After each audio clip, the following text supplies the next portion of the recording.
I've been very fortunate with a great experience for many, many years with some of the great HR people around our country and actually around the world. I've got a lot of experience at Frito-Lay and PepsiCo. Had a chance to do a number of different initiatives, moved over to Delta Airlines, and had a real big opportunity to help Delta through the 9/11 response.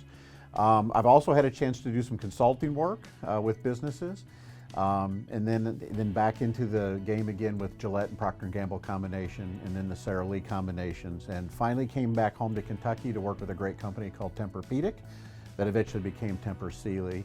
I had a chance to do some work in private equity and putting some businesses together, and then finally back here in Lexington again with Valvoline.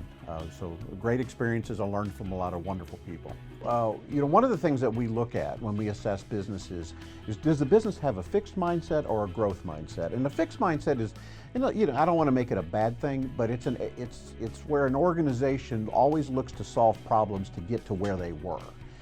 And I think in the current business environment, that's not always a great place. So what we would encourage is to be more open for more of a growth mindset, looking for the new ways of doing things. Problem solving to get you back to where you are doesn't keep you pace with your competitive market. I would suggest that people tap into HRG to go figure out what the new ways of thinking would be. Go explore and ask people questions, engage them. So currently I teach at the University of Kentucky at Gatton College of Business and Economics, and I teach change management from my background. One of the lessons that I have in my class is what I call the party version, the 100-year history of organizational evolution. And we start back in the 1920s and we take it today. But really what that theme shows is that businesses that engage their workforce are the most successful. And finding ways to do that is an important way. HRG can help business leaders make that happen. Having the growth mindset and becoming very open to engaging your workforce makes your organization more agile, more responsive to the market conditions. I think HRG plays very powerfully in the fresh eyes. They're very good in the technical understanding of HR, but the fresh eyes they bring to a business is very powerful.